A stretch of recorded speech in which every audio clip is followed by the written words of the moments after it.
Oi, meu nome é Bruna, eu perdi a visão do olho direito após o ataque de uma colega de trabalho e é isso que eu vou contar pra vocês agora. Então peraí, a sua colega de trabalho, numa discussão, foi na sua direção com uma caneta e enfiou no teu olho? Sim. Além de acertar uma vez, ela tentou acertar outras vezes. O que eu senti na hora que eu lembro, a médica, ela olhou pra mim e falou bem assim, olha, eu sinto muito em te falar, mas a sua vida nunca mais vai ser a mesma.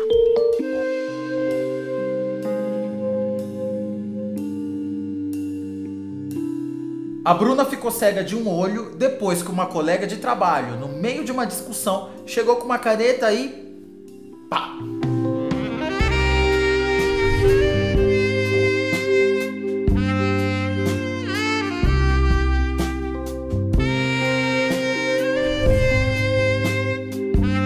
Já te digo que a nossa amiga tá dando a volta por cima, gata, mas ela não esperava descobrir as coisas que descobriu durante a audiência com essa mulher.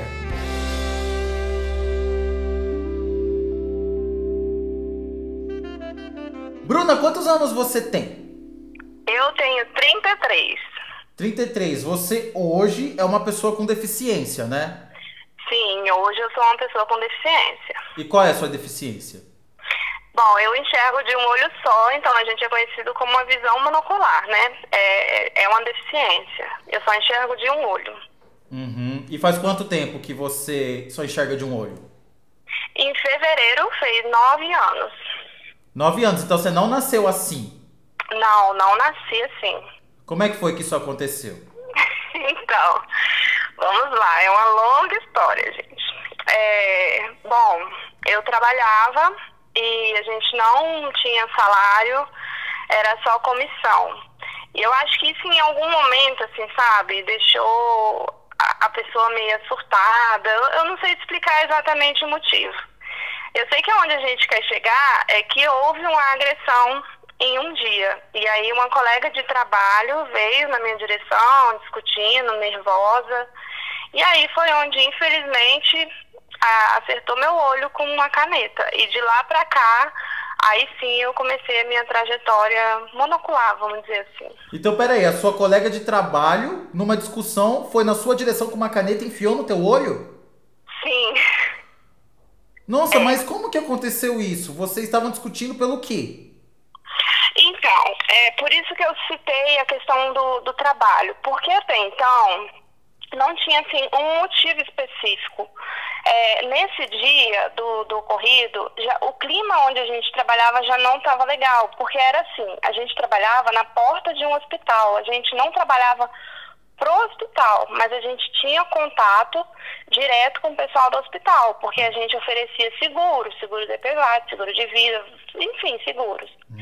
Então, nesse dia, ela já tinha ficado nervosa, já tinha discutido com umas 3 ou 4 meninas lá, já tinha acontecido outras situações, que inclusive o próprio hospital chamou a polícia para ela.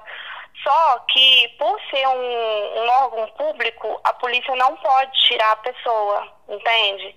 Então, a gente meio que ficava assim, sem saber o que fazer.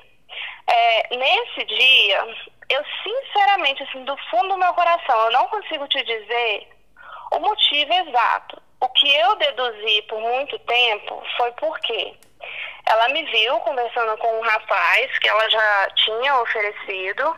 Mas assim, eu não estava falando de seguro, eu não estava falando de nada, estava falando da vida, porque ele gostava muito de estudar, geralmente os pacientes, a gente acabava acompanhando eles durante o tratamento todo. Porque sempre que eles iam, a gente estava ali, então meio que pegava uma amizade, sabe? Ele estava lá se tratando pelo quê? Acidente, ele sofreu um acidente, mas ele não fez DPVAT comigo, e eu nem, quando mas isso bem antes disso acontecer. Quando ele falou pra mim, não, eu já fiz o DPVAT, porque tinha essa ética também. Se você chegasse numa pessoa e falasse, eu já fiz o seguro, beleza, tudo bem. A gente tinha essa ética, sabe, de respeito com a colega de trabalho. Então, quando ele lá atrás me falou que eu já tinha feito, eu nunca mais conversei sobre seguro. Eu conversava sobre vida, sobre estudo, sobre, sabe, aleatório mesmo. Então, nesse dia, eu deduzi por muito tempo que foi isso, porque ela me viu conversando com esse rapaz. Nisso, chamaram, deu a vez desse rapaz entrar lá na consulta. E aí a minha chefe também chegou pelo outro portão, me chamou. Eu não entendi muito bem o motivo até hoje, inclusive isso foi até citado em audiência, porque o juiz me fez essa mesma pergunta e até hoje eu não sei a resposta. Então, por isso que eu deduzo isso. Eu acredito que ela pensou, assim, que eu tava, sei lá, oferecendo seguro pra ele. Eu não sei, eu acho que ela também tava meio surtada, porque no mesmo dia ela já tinha discutido com umas 3 meninas, 3 ou 2, não lembro a quantidade exata, mas eu lembro que aquele dia já tinha tido discussões mais cedo com outras pessoas, entende? Então, eu acho assim, eu não sei explicar o motivo exato. Infelizmente, eu acho que eu tava na hora errada, perto da pessoa errada. Mas aí, então, começou uma discussão, um bate-boca. Sim, ela veio discutindo, sim, na minha direção, mas, assim, eu confesso pra você que em momento nenhum eu maldei. Assim, eu acho que a esse ponto, não. Então, quando ela veio na minha direção, ela já veio com a agenda e a caneta, porque era o nosso objeto de trabalho, vamos dizer assim. E aí, nisso que ela veio, ela já veio discutindo. E eu lembro que ela ajeitou assim a caneta na mão, sabe? Mas eu não gosto de fazer, eu não maldei. E nisso ela veio, eu tava com a minha chefe e ela tava com uma outra colega de trabalho. E aí, quando ela acertou, eu fiquei assim, sem acreditar, sabe? Porque teve essa discussão, inclusive na hora da discussão eu falei Larcedor, eu morri de vergonha. Porque o lugar de trabalho era sagrado, sabe? E aí eu lembro que ela veio, ela, eu não quero saber, não sei o quê, e veio. E acertou. A outra menina segurou ela, porque ela, além de acertar uma vez, ela tentou acertar outras vezes.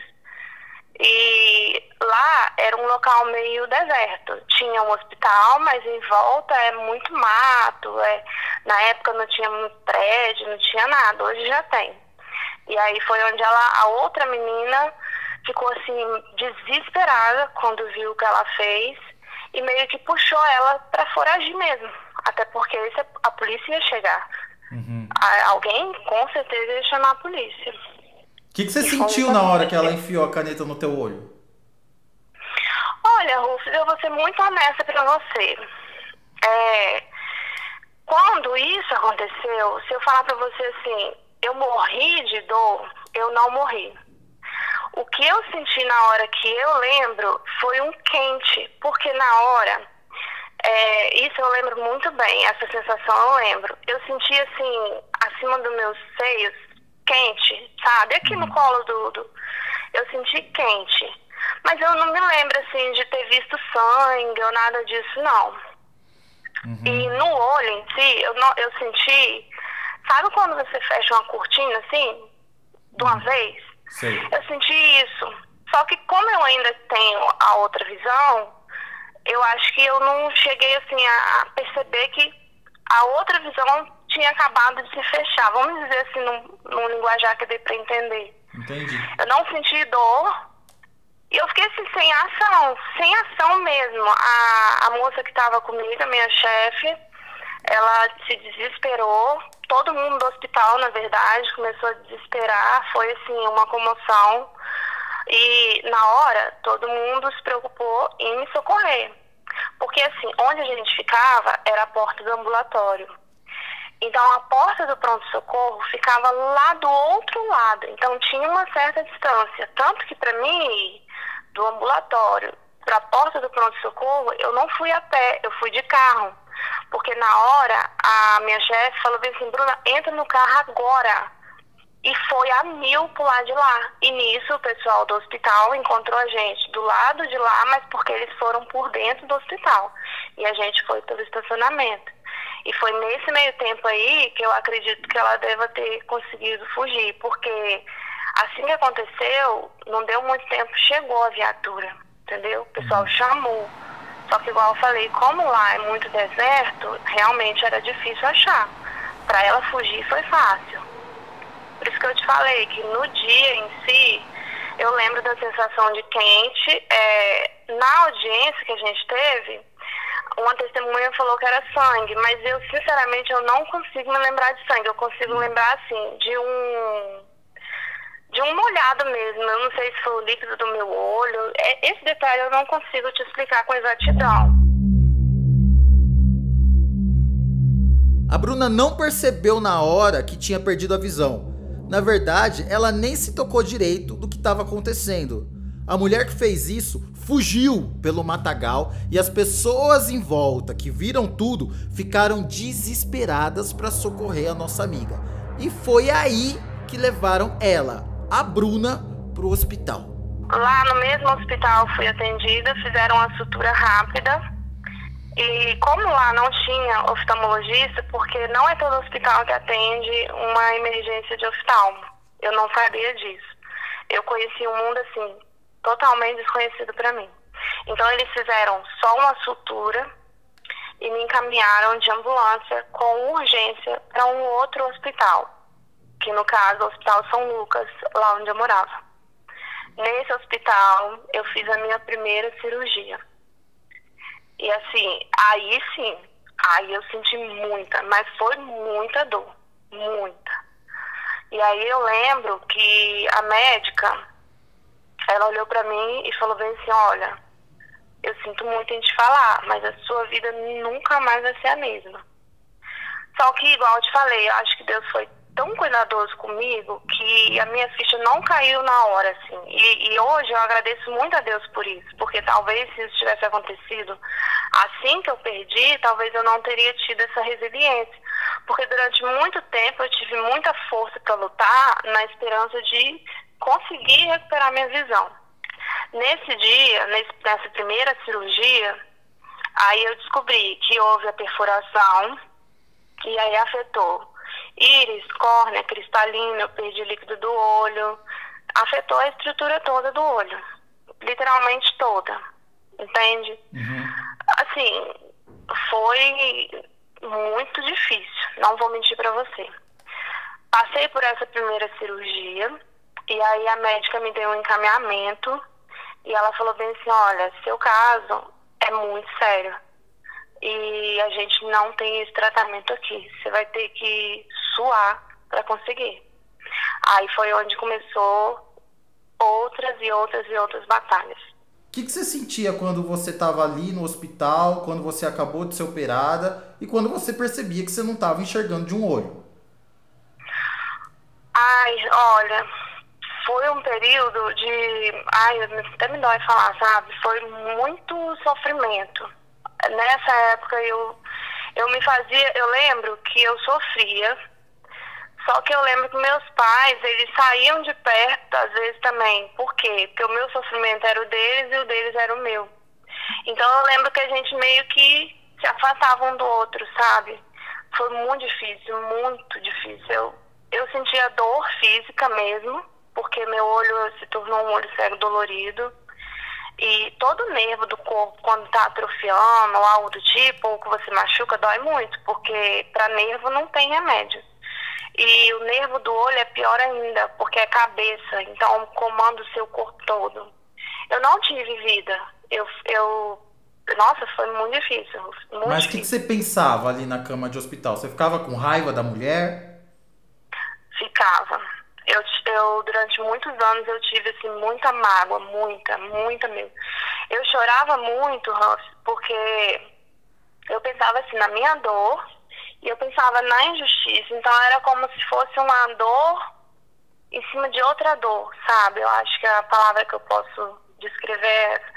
Era uma dor da injustiça e uma dor física mesmo. E eu me sentia pior ainda porque eu me sentia um rato de esgoto, porque eu tinha que lutar por um direito que era meu e às vezes, sabe, pra mim aquilo era muito importante, porque na minha cabeça eu tava lutando pra conseguir ter minha visão de volta ou ter pelo menos a minha qualidade de vida.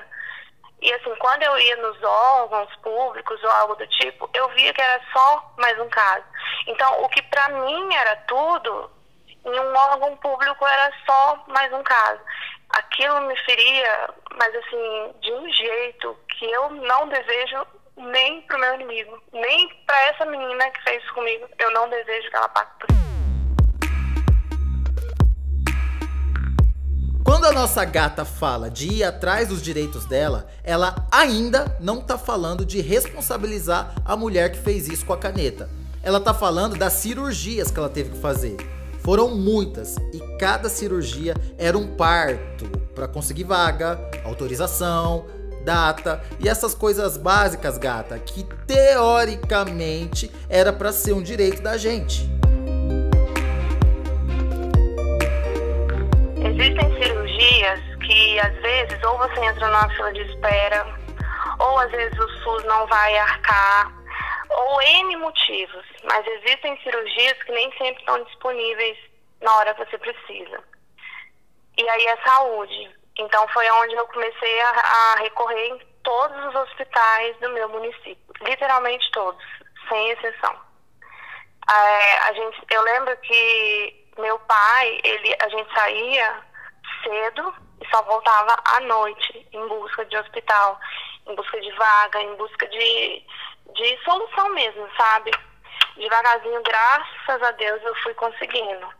Eu fui para a porta de Ministério Público, eu consegui cirurgia através de liminar, eu consegui cirurgia porque eu entrei na Justiça, eu fui para a porta de Secretaria da Saúde. Foi assim, eu rodei o meu estado. Como afetou na sua rotina perder a visão de um olho? Tudo. A minha vida hoje é outra.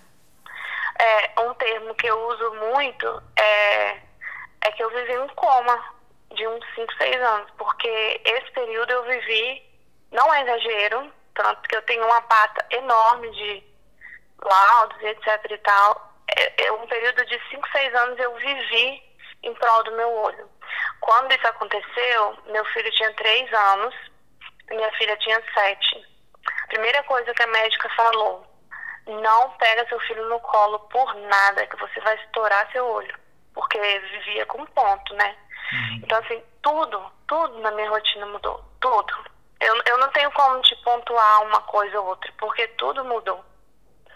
E são coisas, às vezes, coisas mais complexas, igual aí a questão do meu filho e tal, a questão da minha menina. E às vezes são coisas simples, que é colocar uma água no copo, porque quando você perde uma visão, você perde a noção de dimensão, de profundidade, entendeu? E o equilíbrio, tudo isso afetou. Então eu fui reaprendendo mesmo a viver. Como que você ficou como mulher? Você namorava, era casada? Então, eu tinha me divorciado há pouco tempo quando isso aconteceu. Pouco tempo não, já tinha 1 ano. Pouco tempo. Eu conheci meu esposo atual com 3 meses após isso tudo. Então, de lá pra cá, eu sou casada. Mas assim, eu tenho minhas vaidades. Durante muito tempo eu não tive essa vaidade, não. Eu escondi meu olho, eu colocava cabelo na frente, eu deixei a vaidade de lado.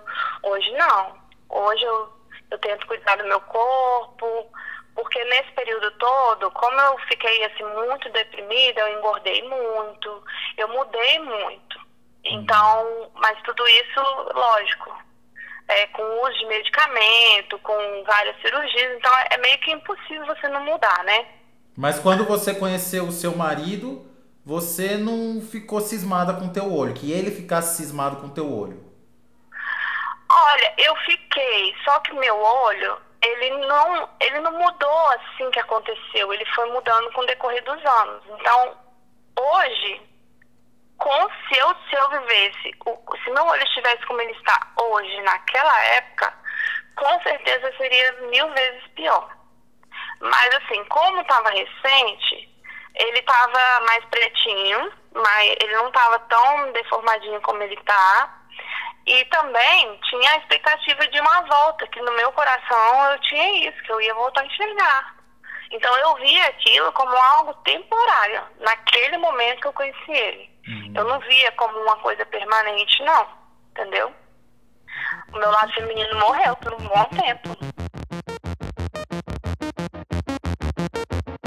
Bom, chegou num ponto que a Bruna percebeu que a visão não ia mais voltar. E depois de tanto lutar pela própria vida, ela tomou uma decisão. Agora eu vou lutar por justiça. Quando eu coloquei o pé no chão e vi que perdi, aí eu falei, beleza, vamos ver a justiça. Aí eu fui na porta do Ministério Público um monte de vezes, um monte. Aí chamava para audiência e nada, enfim, aquela burocracia toda que a gente já imagina. Só que eu sempre indo na porta do Ministério Público.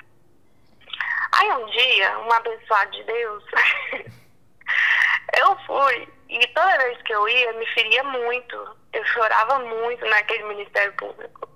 E no hospital também. Sempre que eu tinha um procedimento assim do meu olho, me afetava muito, muito mesmo. Eu ficava mal. E aí ele via que toda vez que eu ia, eu chorava muito e tal. Ele falou bem assim pra mim, baixinho. Ele falou, escuta, você sofre com isso, né? Eu falei, sofro pra caramba. Ele falou bem assim, olha...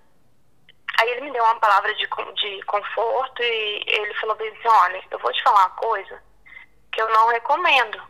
Mas é o que a gente faz. Se é o que a gente faz, você também pode fazer. Aí ele falou assim, você tem rede social? Eu falei, não, mas eu posso criar.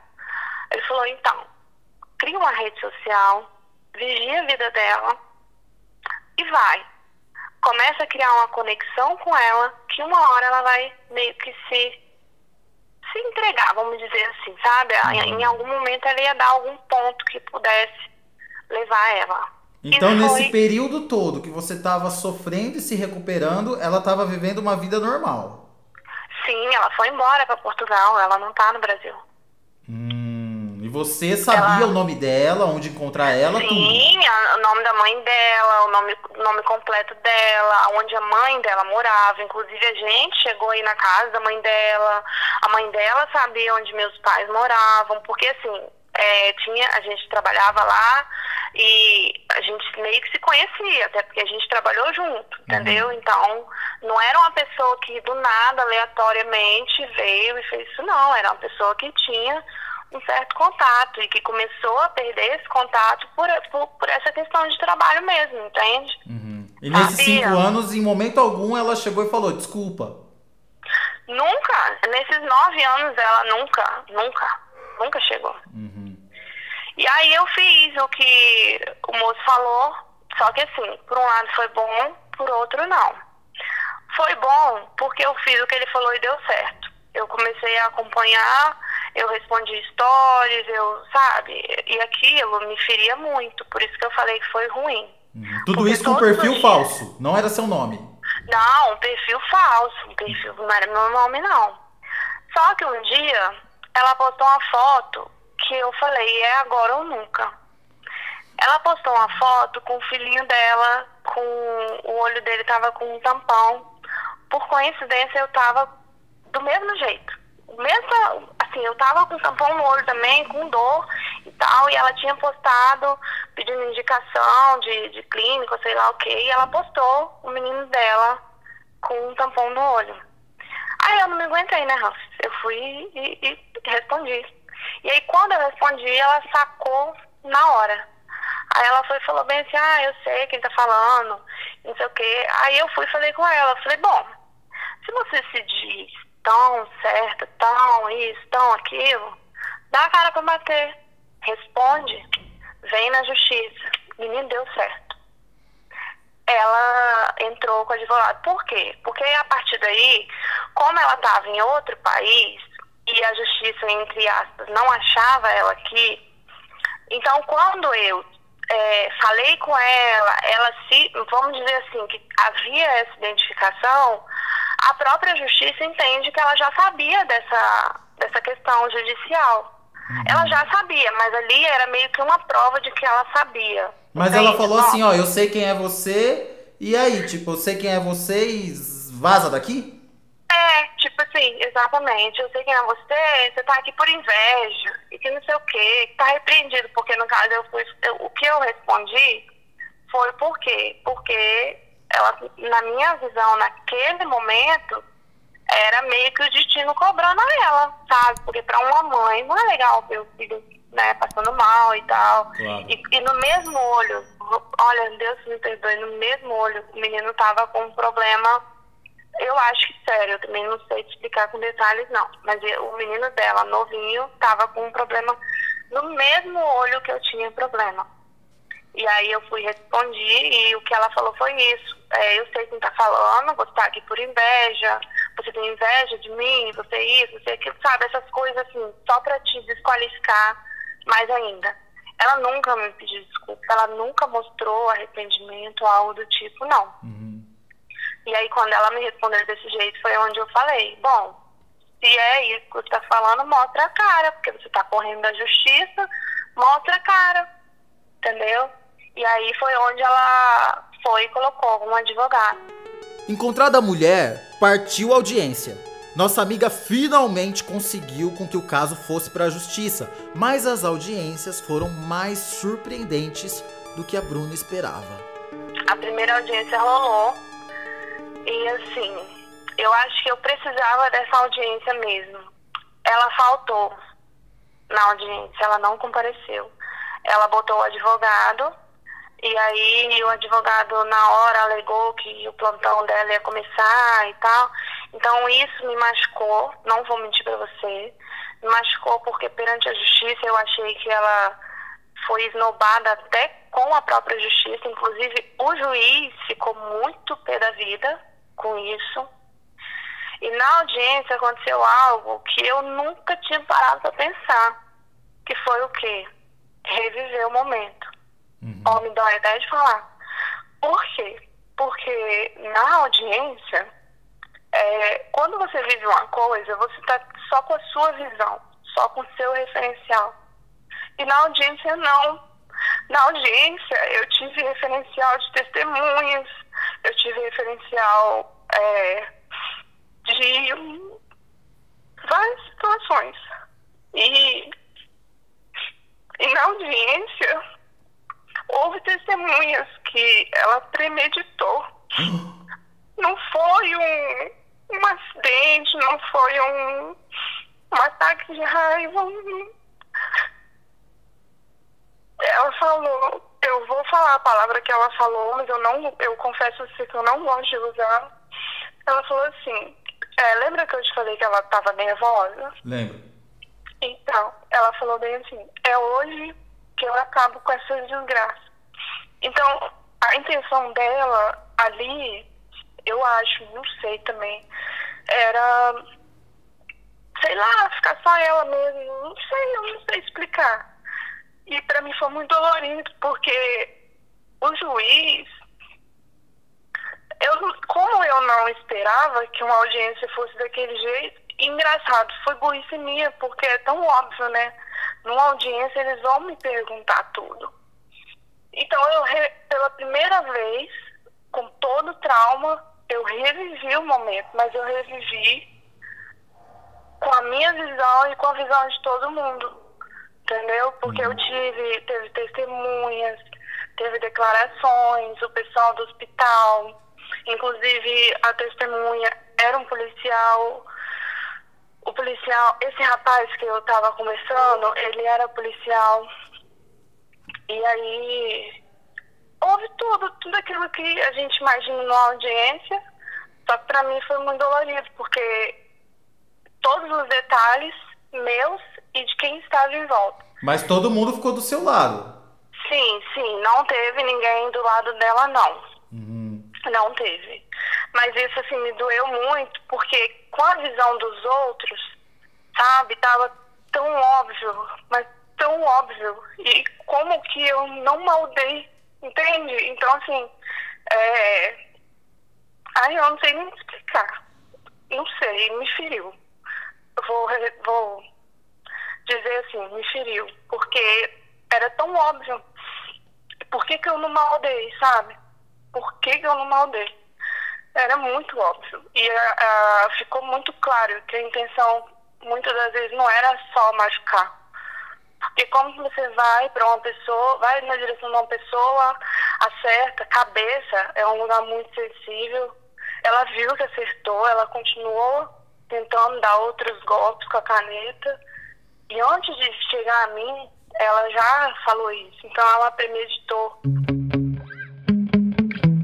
Além de ter que reviver tudo e descobrir que o golpe foi premeditado, a Bruna ainda teve que aturar o advogado da mulher, que fazia várias perguntas de jeitos diferentes para tentar confundir. Mas quem fala a verdade não precisa ter medo, né, tesouro? E a nossa amiga não temeu. Como a mulher não estava presente na audiência, não teve condenação. Só que outra audiência já está marcada. Aí tá marcado para esse ano. E eu entendo que seja para uma sentença, porque o crime, essa audiência, desde o início já é caracterizado um crime e tudo mais, mas aí na audiência o juiz ele meio que confirma que é um crime, vamos dizer assim, né? E aí foi caracterizado sim um crime. Por ter tido, por ela ter premeditado, aí essa questão de justiça eu já não sei muito bem como funciona, mas como ela premeditou, não seria bem uma lesão corporal gravíssima. Seria uma tentativa de homicídio ou algo do tipo. Mas aí, judicialmente, eu não sei como fica, porque houve testemunhas que ela premeditou. Entendeu? E aí foi marcada essa segunda audiência e eu estou aguardando. Eu demorei a me recompor, assim, dessa audiência que a gente teve, só que pra mim foi libertador. Depois da audiência, eu acho que eu demorei a me erguer, mas eu fui me transformando em outra pessoa. Quando a nossa amiga entendeu o que realmente tinha acontecido, ela tomou uma decisão. Eu já cuido do meu olho, ok.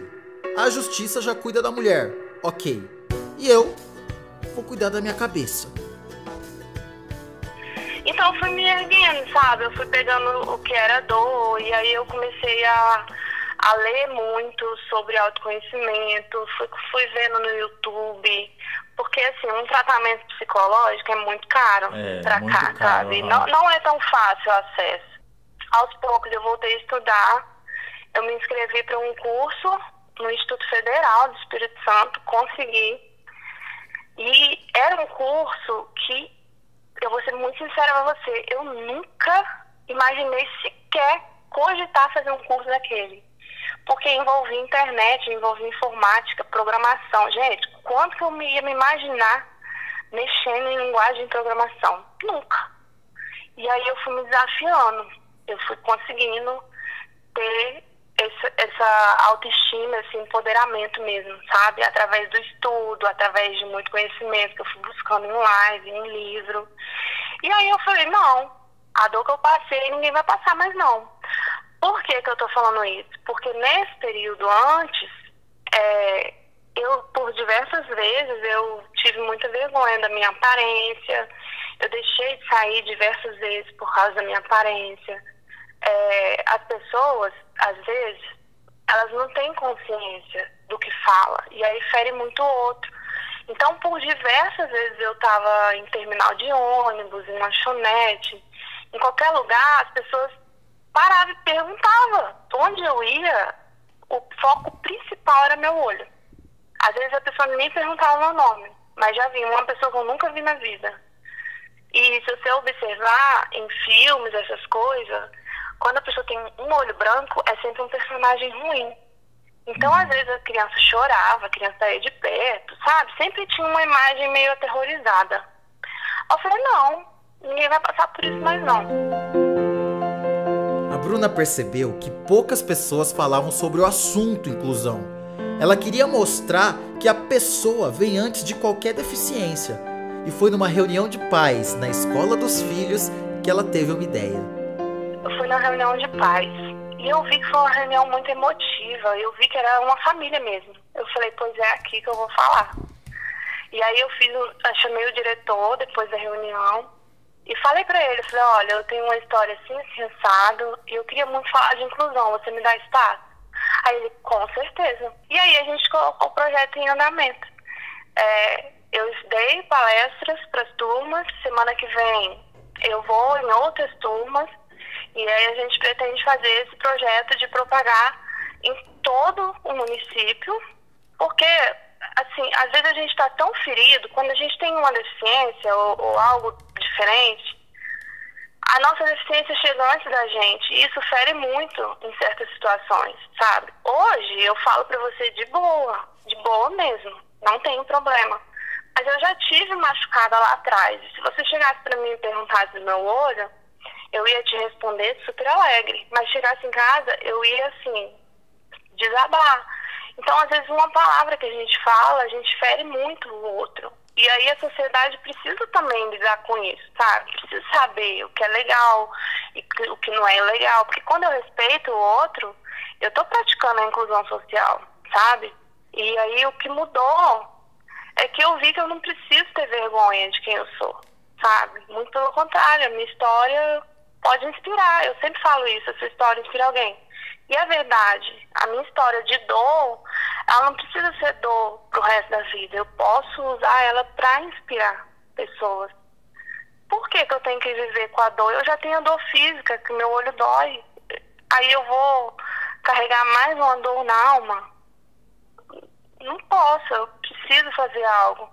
Eu tive força para sair, mas quem não tem, como que eu não vou falar? Sabe? Como? Porque eu não quero que ninguém passe pelo que eu passei. E infelizmente eu sei que muita gente ainda vai passar. Às vezes eu queria só sair com meus filhos ou com minha família e eu deixava de sair. Quantas vezes eu deixei de sair? Entendeu? Então assim, eu não quero. Por mim, eu falo onde eu sou mesmo. Se quiser me chamar de militante, pode chamar, mas eu falo de inclusão mesmo, onde eu vou. Não todo momento, porque eu sei que certas situações chegam a ser inconveniente e tal. Não é isso. Mas sempre que eu puder falar e que eu ver necessidade de falar, eu vou falar de inclusão e falo. Então eu acho que foi essa chavinha mesmo que virou, sabe? Porque eu consegui ver a minha vida antes do meu olho, não só isso. E a dor que eu passei, eu não quero que o próximo passe. Eu não desejo nem pra pessoa mesmo que fez isso comigo, de verdade. Não desejo. Então não quero. Muitas das vezes eu saí na rua de óculos escuros, então ninguém nem imaginava o que estava passando e no fundo eu estava destruída, sabe?